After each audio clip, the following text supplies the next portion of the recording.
Hi అండి, welcome back to our channel. ఈరోజు video వచ్చి క్యారెట్ హల్వా ప్రిపేర్ చేశానండి. ఇలా చేసి పెడితే పిల్లలు ఇష్టంగా తింటారు. క్యారెట్ తినని వాళ్ళు ఈ విధంగా ట్రై చేయండి. ఇలా హల్వా చేసి పెడితే కనుక హ్యాపీగా తినేస్తారండి. ఈ కప్పుతోని 2 కప్పులు క్యారెట్ తురుము తీసుకున్నాను. అలానే సేమ్ ఇదే కప్పుతో 1 కప్పు బెల్లం తీసుకున్నాను. ముందుగా స్టవ్ ఆన్ చేసుకొని కడాయి పెట్టుకొని తగినంత నెయ్యి యాడ్ చేసుకోవాలి. ఇప్పుడు జీడిపప్పు, బాదం పప్పు, నెక్స్ట్ కిస్మిస్ వేసి దోరగా వేయించుకొని ఒక ప్లేట్లోకి ట్రాన్స్ఫర్ చేసుకోవాలి.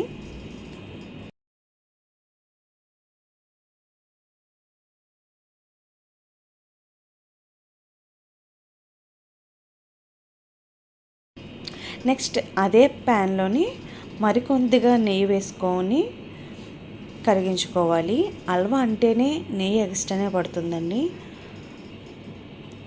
నెయ్యి కరిగిన తర్వాత ముందుగా తరిగి పెట్టుకున్న క్యారెట్ తురుము వేసుకొని నెయ్యిలోని బాగా మిక్స్ చేసుకొని కలుపుకోవాలి. ఇలా కలుపుకోవడం వల్ల ఏంటంటే క్యారెట్లో ఉన్న పచ్చివాసన పోయి మంచి సువాసన వస్తుంది, టేస్ట్ కూడా బాగుంటుంది. అలా కలుపుతూ ఉండాలండి, లేదంటే అడుగు పట్టే అవకాశం ఉంది. కాబట్టి చక్కగా గరిటె పెట్టి కలుపుకోవాలి. అలానే 2 మినిట్స్ని మూత పెట్టి మగ్గించుకోవాలి. అలా మగ్గడం వల్ల ఏంటంటే క్యారెట్ అనేది ఇంకా సాఫ్ట్గా అవుతుంది. ఇప్పుడు మూత తీసాక మరొకసారి బాగా మిక్స్ చేసుకోవాలండి. క్యారెట్ మగ్గిన తర్వాత బెల్లం కూడా వేసుకొని మరొకసారి బాగా కలుపుకోవాలి. బెల్లం మొత్తం క్యారెట్లో కలిసేటట్టుగా కలుపుకున్న తర్వాత మరొకసారి కలుపుకోవాలి.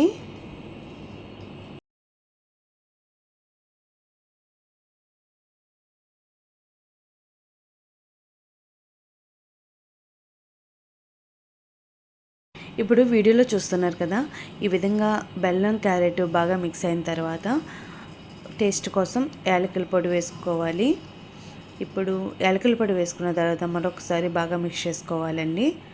ఈ వీడియోలో చూపించిన విధంగానే రెడీ అవుతుంది క్యారెట్ హల్వా. ఎప్పుడైతే కడాయికి అంటుకోకుండా హల్వా వస్తుందో అప్పుడే దానికి తగినంత నెయ్యి సరిపోయిందని అర్థం.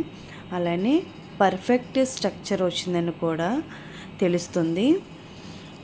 మనకి ఎప్పుడైనా హల్వా చేసేటప్పుడు కడాయికి అంటుకుంటే కనుక మరికొద్దిగా నెయ్యి యాడ్ చేసుకోవాలి. ఇక్కడ నేను తీసుకున్న క్వాంటిటీకి కరెక్ట్గా మెజర్మెంట్స్ అనేవి సరిపోయండి. చాలా టేస్టీగా పర్ఫెక్ట్ కొలతలతో చాలా చక్కగా వచ్చిందని చెప్పొచ్చు. ఇలా క్యారెట్ తినని వాళ్ళు పిల్లలు ఎవరైనా ఉంటే కనుక వాళ్ళకి ఈవినింగ్ స్నాక్ కానీ లేదంటే ఇలా హల్వా రూపంలో చేసి పెడితే కనుక ఈజీగా తినేస్తారండి. ఇదైతే హెల్దీ అని చెప్పొచ్చు. ఎందుకంటే నేను ఇందులో బెల్లం యూజ్ చేశాను షుగర్ బదులు. అందుకని చెప్పేసి పిల్లలకి హెల్దీ అని చెప్తున్నాను. పిల్లలేంటి పెద్దవాళ్ళేంటి అందరూ కూడా ఇష్టంగా తినవచ్చు. ఈ క్యారెట్ హల్వా 10 మినిట్స్లో రెడీ అయిపోయిందండి. నేను తీసుకున్న కొలతలకి 10 మినిట్స్ టైం పట్టింది.